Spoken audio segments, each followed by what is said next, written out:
This session is being recorded, so everyone should just be aware of that.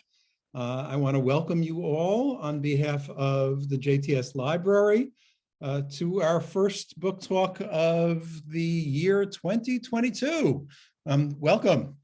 It's good to see you all, and I'm really glad we could get together.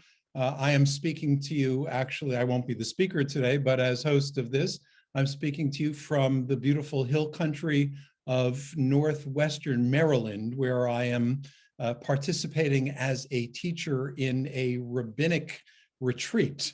My background is not my normal background, none of my normal backgrounds, but I am so pleased that we can get together wherever we are, which is one of the great contributions of Zoom and online talks like this.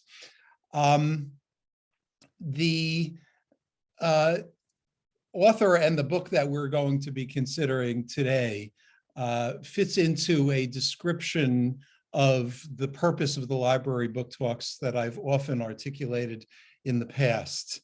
That is, if there's an important book of Jewish interest out there, something we want to draw people's attention to, something that can teach us, then we want to make sure that it's part of our programming. And that is indeed the fact today.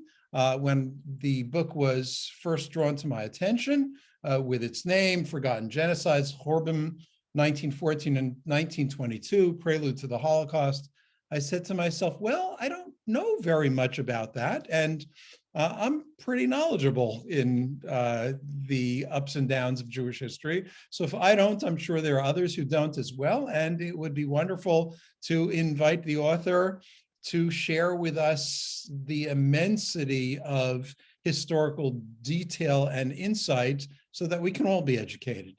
And that is why we are here today. The text on the jacket cover does as good a job as I could do in describing both the book and the author. So if you'll permit me a minute to read it, and then I will add a little bit to that. During the First World War, as part of its strategy against Kaiser's Germany and to maintain itself as a unified empire, tsarist Russia had begun the undeclared war against its Jewish subjects. The atrocities committed by the Russian army, successfully hidden at that time from the Russian and Western public and now almost forgotten, are increasingly recognized as the first step on the way to the Holocaust, the extermination of 2/3 of Europe's Jewry during the Second World War. This book is the first in the Center for Jewish Life Studies projected series on the destruction, Yiddish KHURBM, of Jewish life in Eastern Europe during the 8 years that follows. It makes available to English readers the largest, most extensive collection of surviving eyewitness testimonies which have reached us, as well as anti-Jewish orders and documents issued by the Russian Imperial Army during the genocide. It's exactly what you will find in this book. I would only add to that one of the generosities of this book is that the appendix is actually more voluminous than the text that synthesizes the material from the appendix. The appendix is filled with original documents translated to English, which for someone like me, and I'm sure this includes many of you, we want to get back to the original sources. We want to understand how the author arrived at his conclusions and, be able to evaluate the past from the first articulation of it. And that you will find in this book in abundance. Alexander Gendler is a former NPR Morning Edition commentator, a columnist, contributing writer to a variety of places, including the New York Times, as pieces have appeared on the op-ed page, editor-in-chief of the Forgotten Genocide project, sponsored by the Center for Jewish Life Studies. Let me ask you, before I highlight the author, to please keep yourselves on mute. I will be careful if somebody strays off of mute during the presentation to find you and mute you myself. There will be presentation and there will be time toward the end of the hour for questions and the like. Please put your questions in chat so that I can keep track of them.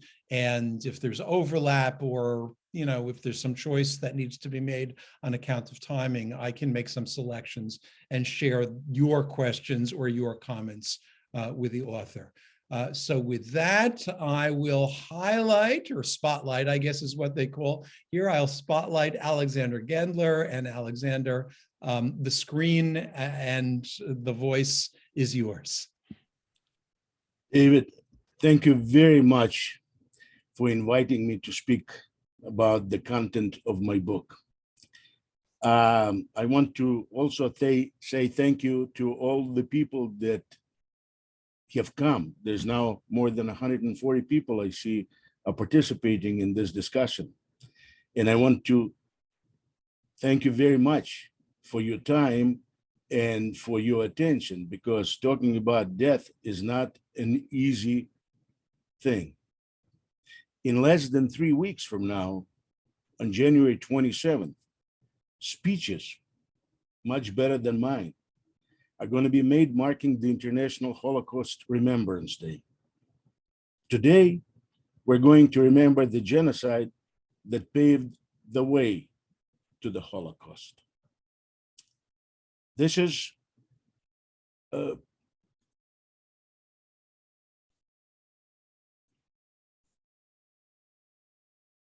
what my book is about. Everybody sees it? Yes, we do. It's on screen. Sorry.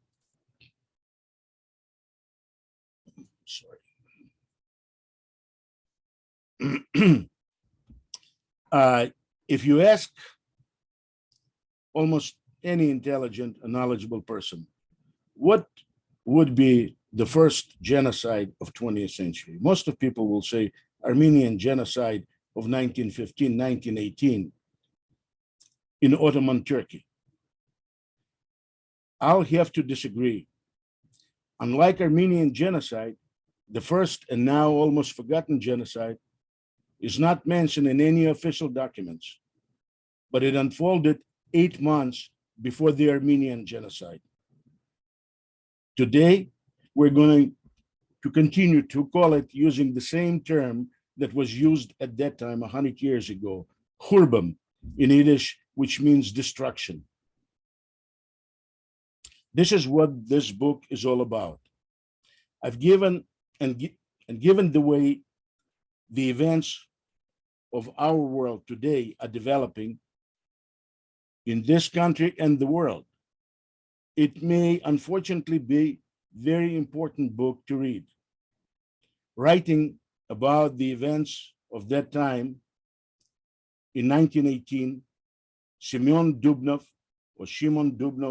the way Americans say it, one of the most distinguished Jewish historians, said about this event this: at the beginning of the World War, horrors upon horrors were perpetrated before which the ancient annals of Jewish martyrdom fade into insignificance. What was he talking about? Doesn't he know about Khmelnytsky? Doesn't he know about 2 destroyed temples? Doesn't he know about crusades and Inquisition and Spain and everything else? Why is he saying that all of it fade into insignificance? Here's what Simeon Dubnov meant. On August 1st, 1914, Germany declared war on Russia, and that same afternoon, Russia responded with declaration of war on Germany and its allies, Austro-Hungary, Bulgaria, and a bit later, Ottoman Empire. However, Russia decided to fight the war not only with these countries, but also with its own Jewish people, starting with the Jews in Russian Poland.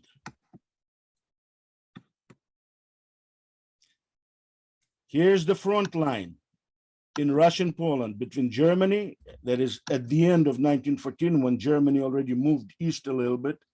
You'll see here on the Russian side, there's deportations, but also these things are marking pogroms of Jews in this part of Poland that were taking place. On the German side, there is not a single pogrom because Germany at that time in 1914 fancied it that Russian Jews will become a fifth column for Russian Empire and Germany's allies. Nothing like this, of course, happened.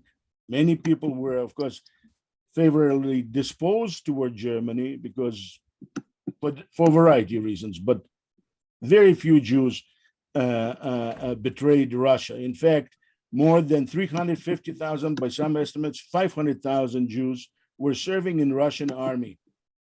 And many of them sacrificed themselves in a way that today, looking at it, is just simply unimaginable. Many young people came back from America to enroll as volunteers in Russian army.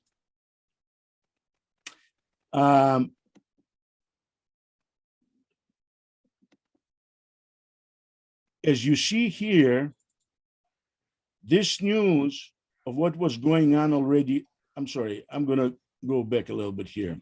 So what we see here, and the first deportation was in Yanovce, right here. Yanovce, Nova Alexandria, Irina, it's Lublin, Irina, Lublin, and Nova Alexandria, Lublin province, Yanovce, Radom, and all of these Jews very quickly throughout the whole Russian Poland were being expelled from their homes and told to leave, where they were given an option: go to Warsaw or go to eastern parts of Pale of Settlement.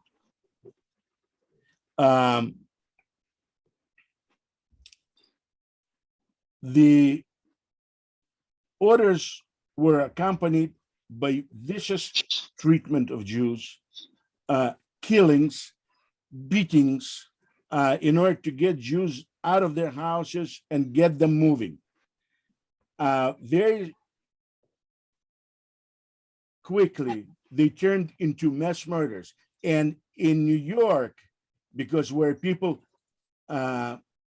did get information from Poland about what was taking place there were massive demonstrations taking place. Now, English press was not in America, was not reporting it because of a little group organized by Samuel Harper, a son of the first University of Chicago president, and his several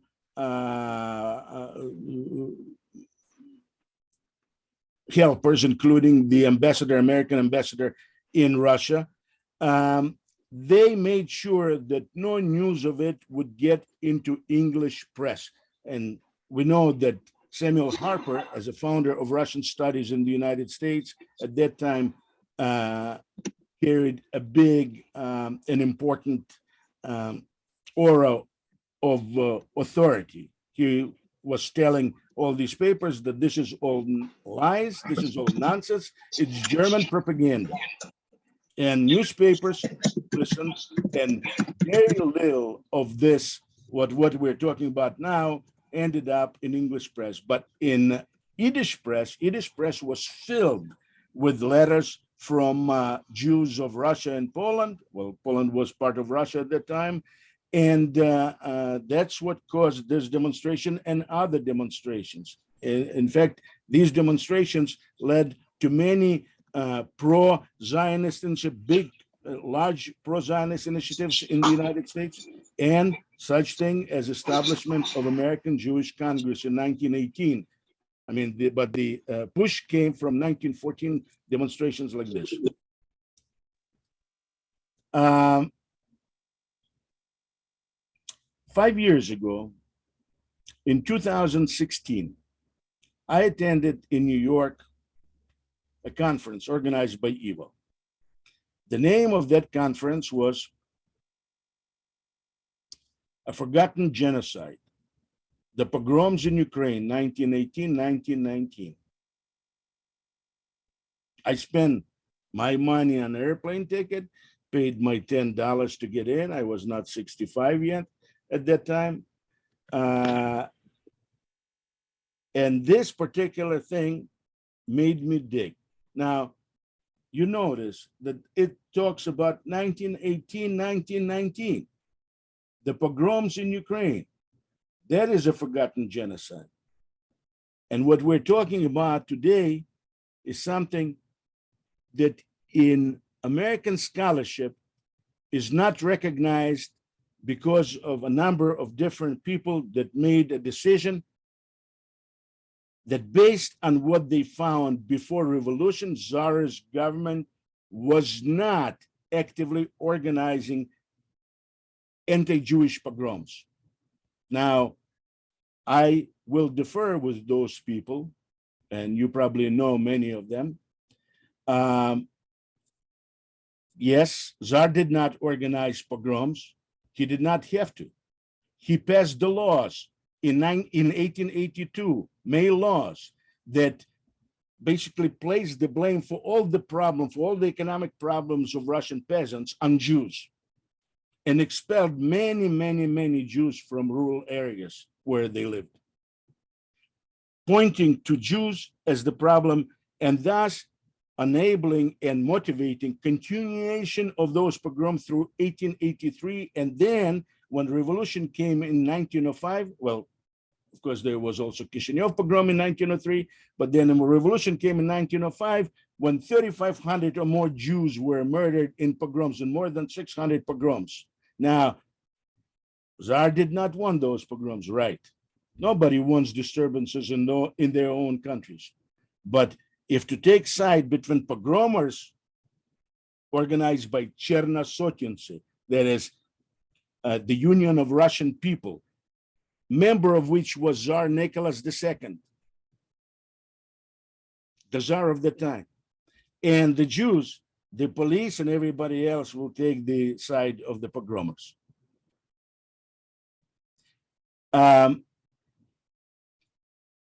In any case, so I start digging, and the result is this book, and you can purchase it on Amazon. And if you do not have money, drop me a note at chicagojewishcafe@gmail.com, and I'll email you free e-copy of the book.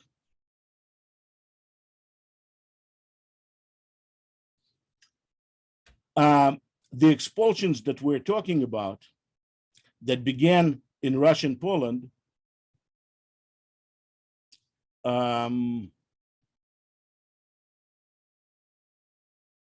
actually took place all along the front line,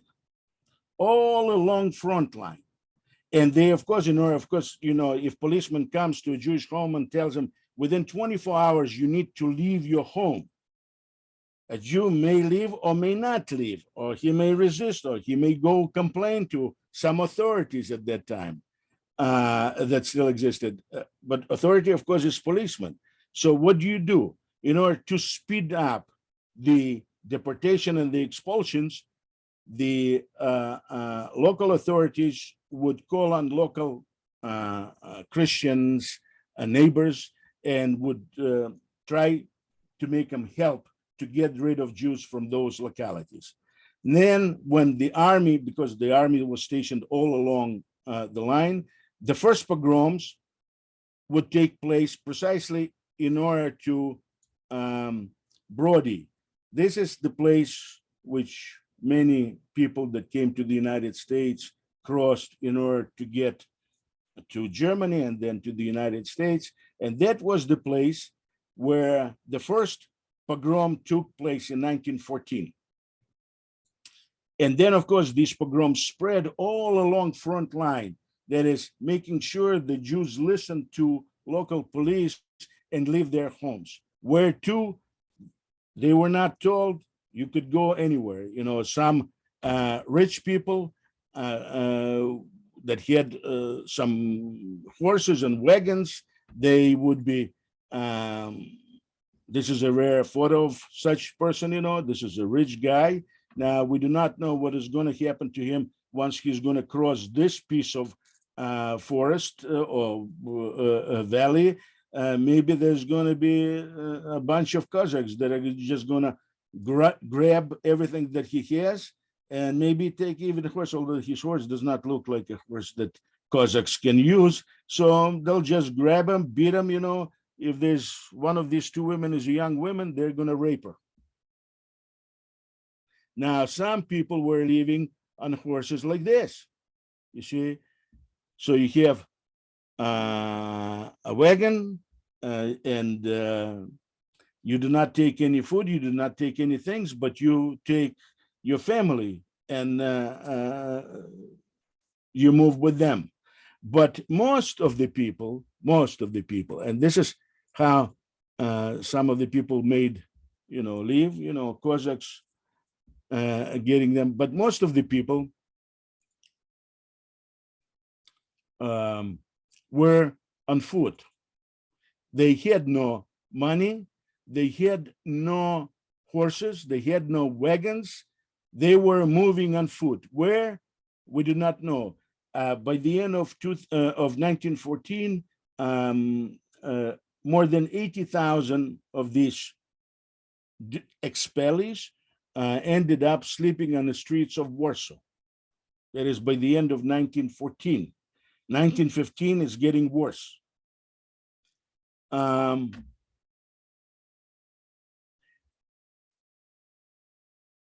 This is a little bit better map, clear map of Brody and the movement of different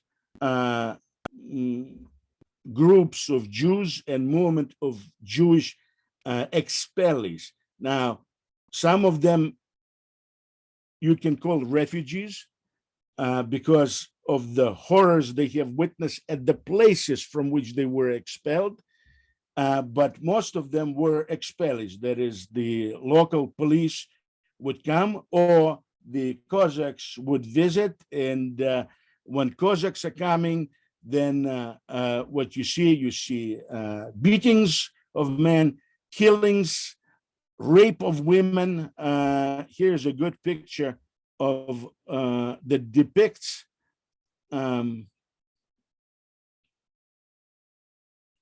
the situation when Cossacks are coming. And this is one of the results of these attacks by Cossacks. And this is result of this attack by Cossacks, but we're going to talk about it a little bit later. Right now, we're going to be talking about only the expulsions.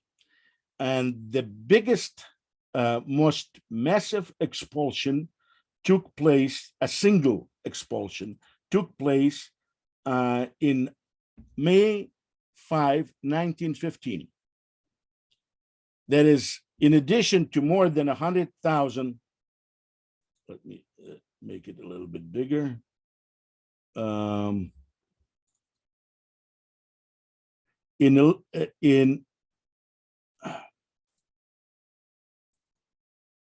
Okay, so you can read it. It says, in addition to more than 100,000 already expelled Jews of Russian Poland, Tsar Nicholas II army ordered the expulsion by this date, on May 5th, of more than 200,000 Jews residing in the west of Kovna, Yana, Vilkomir, Rogovo, Panevesh, Pasvoli, Salati, Bausk, Line towns. More expulsions were to follow. Altogether, by May 5, 200,000 Jews have been kicked out from their homes and expelled. Now, most of them had to make it on foot, but some of them were offered a transportation. That is, those that did not have the ability to move at all. Now, Alexander, I'm sorry to interrupt, but it's, as you're showing these images, so one of the viewers asked, where does this artwork come from? I think it's important for you to let people know as you're showing this. Absolutely. Thank you. The artwork comes from a pen of a man called Abel Pan. This images are now in Jerusalem. They have been placed in Jerusalem by him. He became a teacher there. He started drawing these images from Kishinev pogrom in 1903, and in 1915, although he was from Russian Poland, but he also, on the Austrian side, was able to get inside and interview all the expellees about these things. And he was very familiar with the situation, with the location, with things the way they were there. And this is the result. By the way, talking about this thing, here's something that I think, would be useful to know. And that is besides recommendation of his drawings that were made by this man, Dr. Hirsch Hayes. He was a chief rabbi of Vienna until 27, when he died. But in 1926, talking about these images, he said, the images are to stir the conscience. So the world lets Israel live in peace and security, contributing to its own and humanity's further development. I have to say that for me, I share this sentiment. I'm not doing it in order to accuse current Russia for the crime Russians committed 100 years ago. I'm doing it in order for us to remember what took place and not to forget, because it's very easy to forget. When I asked one of the great Yiddish scholars in the United States, probably one of the leading, and I asked him, why do you think it was forgotten? His answer was, why? Because after this, there was Holocaust, much bigger thing.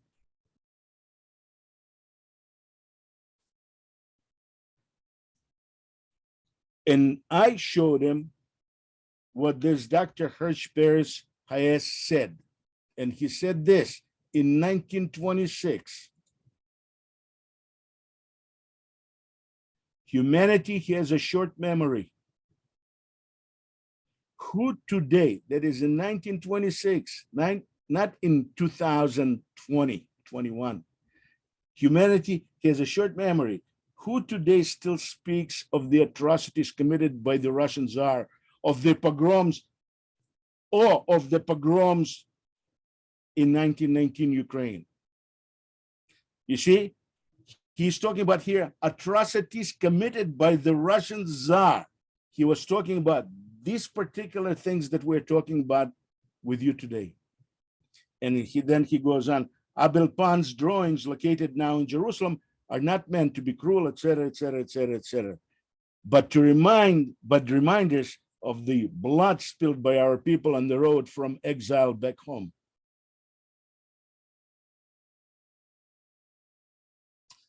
In any case, back to expulsions. So what you see here largely women and children, sometimes old people, but old people, by the time they get to whatever destination in Yekaterinslav or some other eastern Pale settlement provinces, they'd be all dead. I mean, the IKAPO, a Russian Jewish organization that was the only one that was helping these expellees, along the road, because the treatment from non-Jews was just horrible to incredible, heartless, horrible, complete indifference. The trains, here, there, shown in open train, cargo train, but many of them were moving in closed trains, and the guards along the way would not open the door for days, sometimes for weeks, with many people just dying there, without food, in horrible conditions, and from diseases. The typhus was very common at that time in Russia. In any case, so here we're seeing only women in this. And the reason for it is because all men, all Jewish men, well, between 15 and 45 were drafted into the army. As I said, the estimate is that anywhere between 350 to 500,000 Jewish men served in tsarist army during the war. That would make, percentage-wise, Jewish participation on tsarist side the highest of any ethnic group in Russia.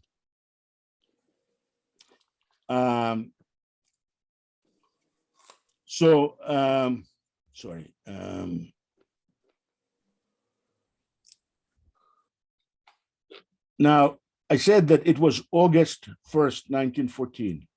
August 1st, 1914 was the Tisha B'Av of that year. I do not know if it means anything, but the horrific things that took place afterwards cannot be separated from that day. And unlike Armenian genocide, which is marked by Armenians today, April 24th, because on April 24th, 1915, about 200 Armenians were rounded up and placed in detention centers, of which where many of them, if not majority, perished, died. And then, of course, followed massive Armenian deportations from East Anatolia. Here, the expulsions and killings of Jews began 8 months before that. The pattern of expulsion was everywhere approximately the same. In the morning, military guards would go to Jewish homes to announce that all Jews must leave within 3 hours. Sometimes they would be given 24 hours. In case of Kovna, that is May 5th deportation, they were given 3 days. Regardless whether people in-house were old, sick, pregnant, young mothers with nursing babies, they could take with them whatever they could carry, mostly food, and moved either toward Warsaw, Riga sometimes they moved, or if they had some way of moving east, they would move using wagons or walk. If they did not have any money at all or not ability, they would be put on these freight trains that, as you see, looked like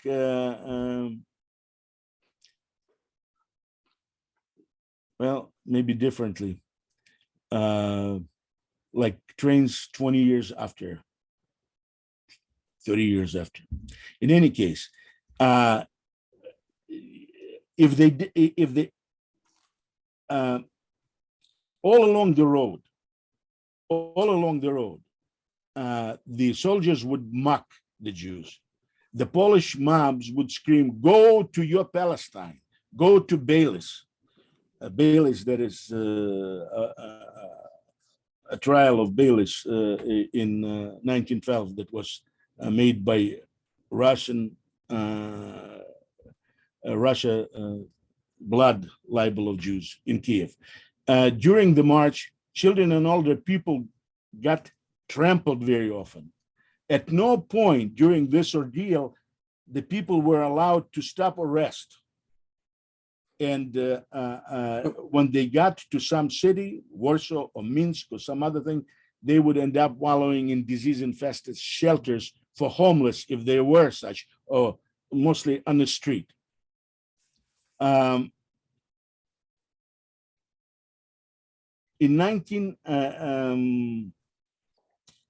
middle of April of 1915, the front lines in the Baltic shifted, and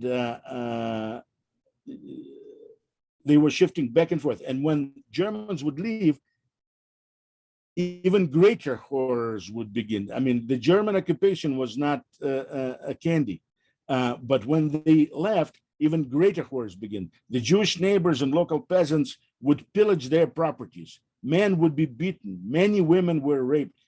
I have to say that according to Dubnov, and this is very important, he says that almost no Jewish woman escaped being raped from the population along the front line. And I have to say, of 5.5 million Jews who lived in Russia at that time, 70% lived along the front line. In many towns, Jews were shot, tortured, humiliated in front of their relatives. And for them, expulsion then felt like salvation. Using the defeat of Russian soldiers, Russian army fabricated lies around the village of Kuzy, which said that because of Jews, Russian army suffered failures and defeats. All Russian newspapers were made to publish this fake news about so-called Jewish treachery in Kuzy. It became the news in Russia at that time. The fabrication was used, that was the fabrication that was used as justification for Russia's criminal order to deport all Jews of Kovno and Kurland, that is Latvia provinces. Mind you, I'm sorry, seems like time is going. Mind you, that this was the very same time when Russia and its allies, France and Germany, were denouncing Ottoman deportations of Armenians as a crime against humanity. Precisely that time. They said it on May 24th. And here, deportations and murder of Jews of these provinces is taking place on May 5th.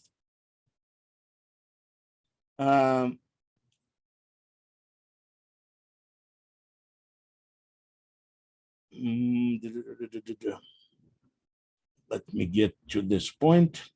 Now, according to information from IKAPO, that is Jewish organization, that was helping along the road to refugees, and they were not helping all. The memoirs of French ambassador in Russia say that more than in September of 1915, he says, in July, he says 600,000 Jews have been deported. And in September 1915, he says 800,000 Jews have been deported. Now, he's talking only about Russian Jews, but Jews in Galicia, that is, which was before they were part of Austria, also suffered horribly. You know, anybody can read Ansky and some other documents, and more than 400,000 have been kicked out of Galicia. There was about 1 million Jews living, maybe a little bit more than 1 million Jews living in Galicia. 40% of them have been kicked out. Many of them ended up in Vienna and in other parts of Austria, but during the deportation, many of them died. So this EKAPO, Russian Jewish organization that was helping Jews, estimates that about 10% of expellees died from hunger and disease on the way to whatever destination they were going. In reality, there's other sources, the figure would be more than 30%. That is, we're talking about 300,000 Jews that were murdered during these deportations and pogroms in the places just to get them out of their houses. Now, the difference between, we estimate there's about 30 to 40,000 Jews were killed directly in pogroms during this period, 1914, 1915, 1916. That is by Russian army, mostly Cossacks, by Russian army, but mostly Cossacks. There was 400,000 Cossacks in Russian army. So about 30 to 40,000 Jews were murdered in the during the war. Now, it's not as much as 120, 150,000 murdered directly during the 1919 in Ukraine, in Ukrainian pogroms, but the total number of dead would be approximately the same. In Ukrainian pogroms, there was also something like 1 million people that tried to escape those pogroms, and they were murdered right on the road, wherever they tried to escape, in a forest, in the fields, not only in their homes where they could be counted. And Luria, one of the main leading communists in Moscow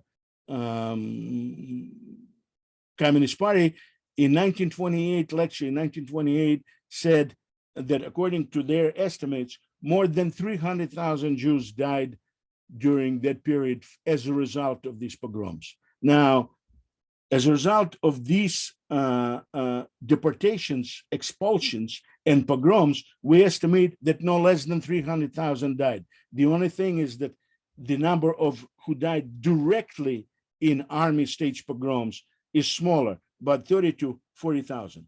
Now, once expulsions, the funny thing is that with regard to these expulsions from Kovna and from Kurland, 10 days after the expulsions began, the command of Russian army started changing its mind, and because it felt that, yeah, they wanted to show the whole country that Jews are the problem, but also the country saw this sea of old men, women, and children being treated inhumanely, and that was producing effect not only on the liberal intelligentsia in Petrograd, but also on almost anybody who could see those people. In any case, so that was undermining the morale within Russian society. And like 10 days after expulsion, the Russian command understood its mistake and told the Jews now can come back. Here's what one picture of them coming back looks like. This is what they came back for, because their neighbors very often, most of the time, took the property from their homes that remained and burned their houses. So the Jews would not be able to come back. But it seems like these Jews that were able to come back put up from among themselves some people, mostly rich Jews or Jews who were respected by community, and rabbis. They gave them to army because army was taking Jews as hostages in order to guarantee, as they said, the behavior of Jews, the proper behavior of Jews.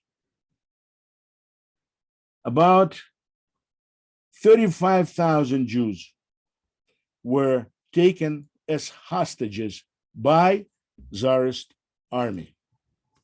And of them, they were kept in just absolutely horrible conditions. You know, in my book, you'll find that in some jails, you know, that were designed for 8 cells, jail cells that were designed for 8 people, there was 35 people. That is, they were packed, disease, not disease, they were sleeping one on top of another. And out of the 35,000 that we estimate were taken hostage by Russian army. More than 150 were executed. The most common method was in Russia was hanging. This is, I do not know how the Abel Pan, if we're using the same source, but on December 4th, 12 Jews were taken hostage in Sakhachev of Warsaw province. They were kept under guard, replaced every day with new hostages. And on December 24th, I guess it's a present for Jesus, 3 hostages were executed for unknown reasons. Now, but many of hostages were just simply shot. Now, shooting was normally German method of execution, but Russians were doing it too sometimes. And here, what you see in this picture, you see a rabbi, you see a well-off businessman, you have some regular Jews, maybe, and you see, you know, some what in Russia called intelligente, you know, some maybe revolutionary, maybe not revolutionary, but he looks like the guy that should be shot.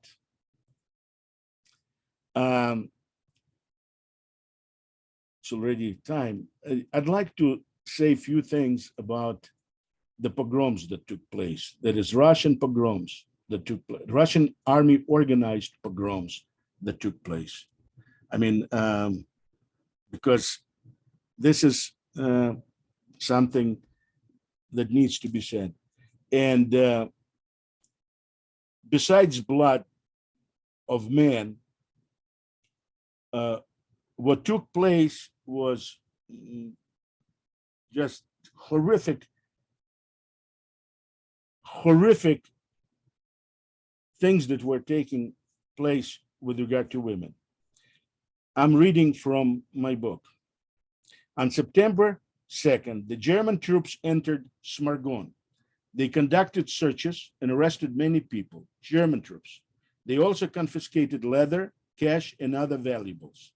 After suspecting local Jews of spying, the German commandant took several hostages from among them. You see, Germans also had this thing. That is one reason that when Germans later retreated, Jews celebrated the return of the hostages and went all out to greet Russian troops re-entering the town. Their joy was short-lived, however. Accusations by the locals that the Jews supposedly assisted the Germans caused growing anger among the soldiers. Anticipating trouble, many well-off Jews fled Smargon for Minsk, leaving their property behind. Now, I want to mention here that that year, 1915, Yom Kippur was September 5th. So this thing, these events are taking place around Yom Kippur and right after it. The looting began in the evening of September 7th and continued through the night of September 8th. This is just one of example. Using the excuse that they needed to search a house, soldiers would break into homes, steal valuables, beat men, and rape women in front of their husbands. The Christian neighbors took an active part in this pillage. The reaction on the part of the officials varied. Some officers not only allowed the pillage to continue, but participated in it themselves, while others tried to disperse the crowds and ordered the arrest of pogromщики. A group of about 40 Jewish soldiers, as I said, the Russian army had a lot of Jewish soldiers. A group of about 40 Jewish soldiers, unable to continue restraining themselves, banded together to defend the Jews of Smargon. When the Cossacks inside the synagogue began raping women who sought shelter there, they confronted the Cossacks standing on guard in front of the old synagogue, engaged them in battle. When the Jewish soldiers were finally able to break through and enter the synagogue, what they saw there was a scene from hell. The Cossacks were breaking furniture, ripping Torah scrolls, and desecrating holy objects, while in the middle of the synagogue, there was a pile of corpses of Jewish women who had been raped and then tortured to death. Along the body of one young woman, there lay a chopped up body of her elderly father. The soldiers attacked the Cossacks, and the fight spilled into the street. The Cossacks suffered many casualties. 2 of the Jewish soldiers were also killed and many wounded. The military commandant ordered the arrest of all who took part in the fighting and sent them to the front.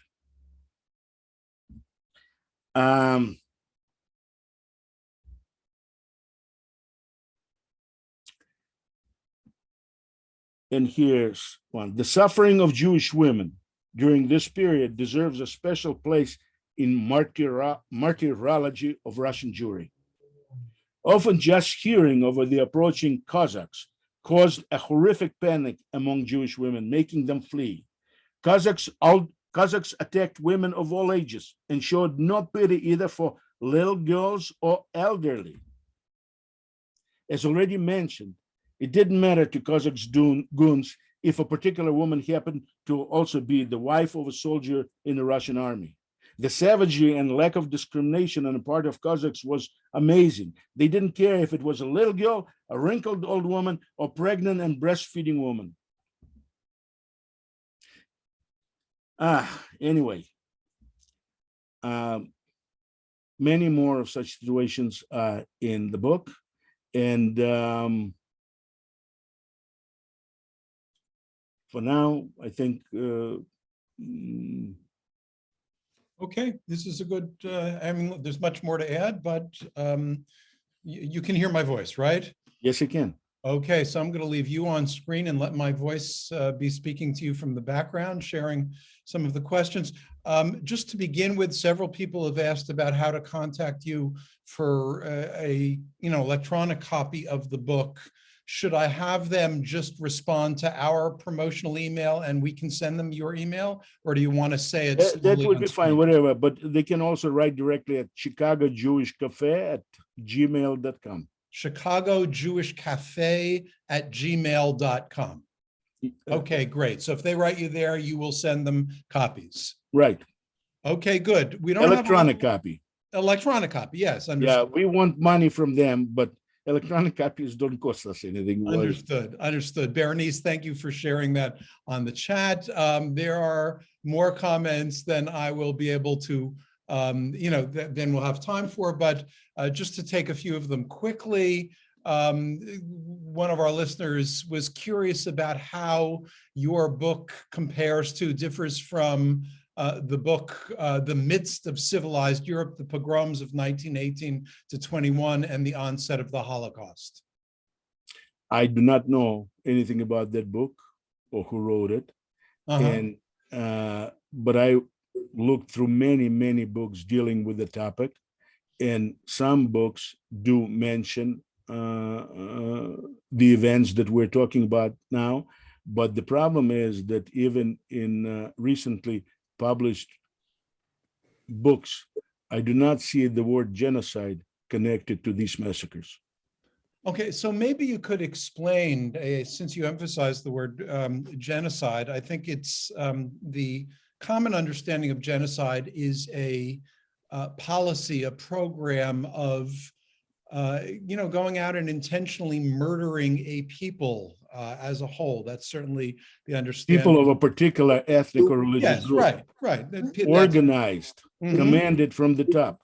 So was what you discovered, was this a policy of murder, or was it a policy of conquest, expulsion, and humiliation that led to many deaths? In other words, is there a difference between what you're describing here and another? Whoever's calling in, please wait till your turn. Go ahead, Alexander.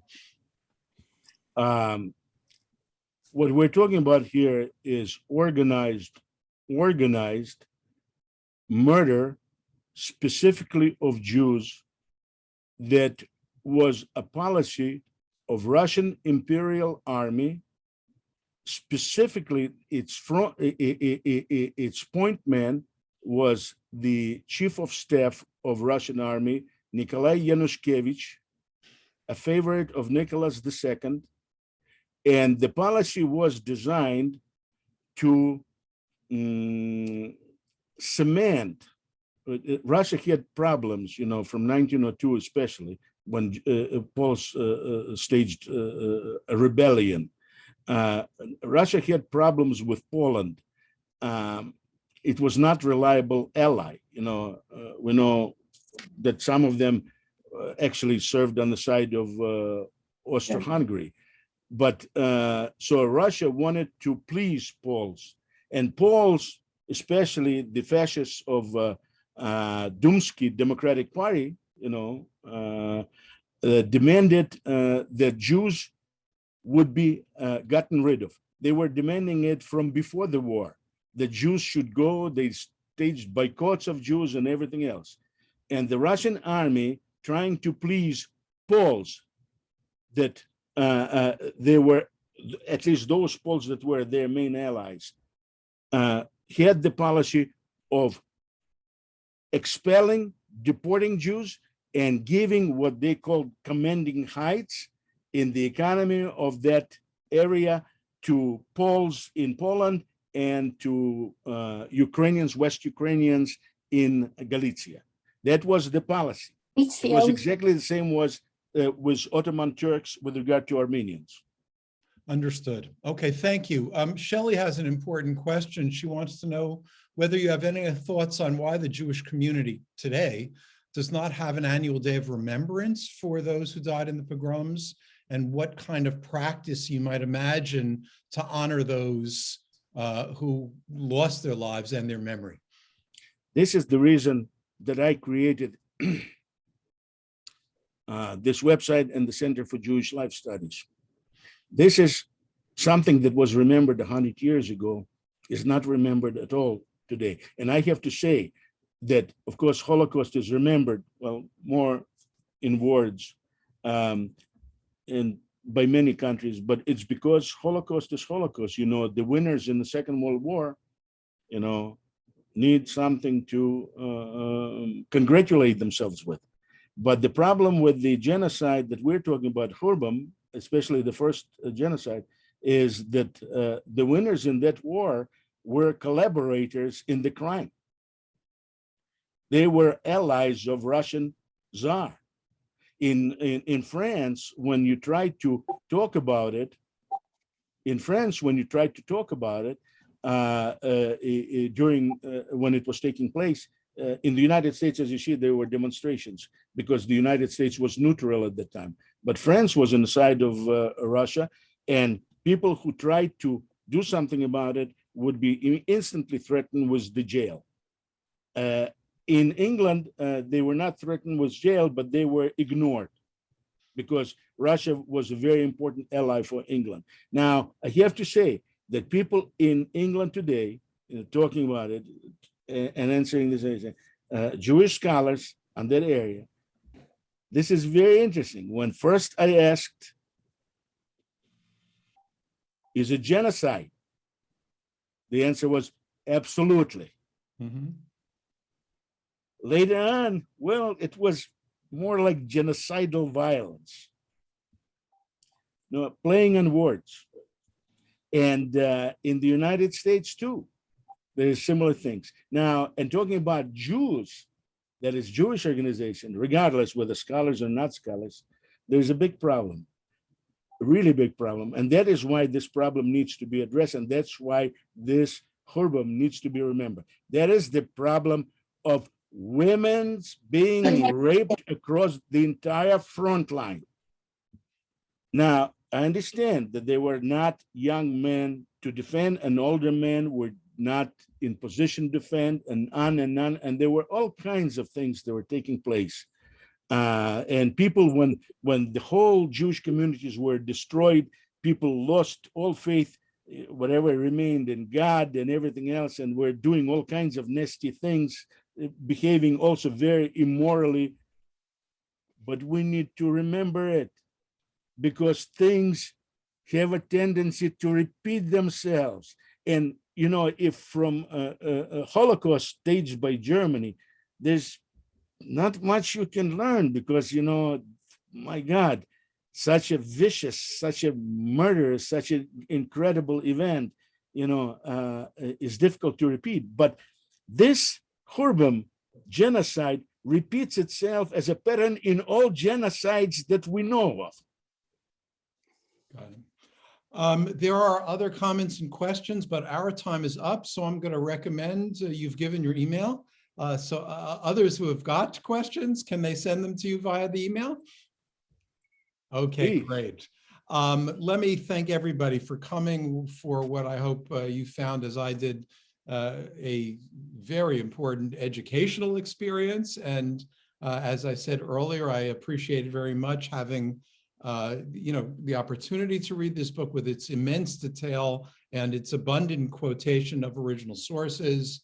As I said, the library sees its responsibility as sharing with you books of importance for us all to consider. We happen to have another book talk tomorrow night, which is of a very different nature. It is a book of poetry, even mystical poetry, by one of our colleagues, faculty at the Jewish Theological Seminary, Eitan Fishbane, called Embers of Pilgrimage. I invite you to join us then as well. And I wish you all a good 2022. Alexander, thank you so much for your generosity. David, thank you very much for allowing me to share it. It's our pleasure.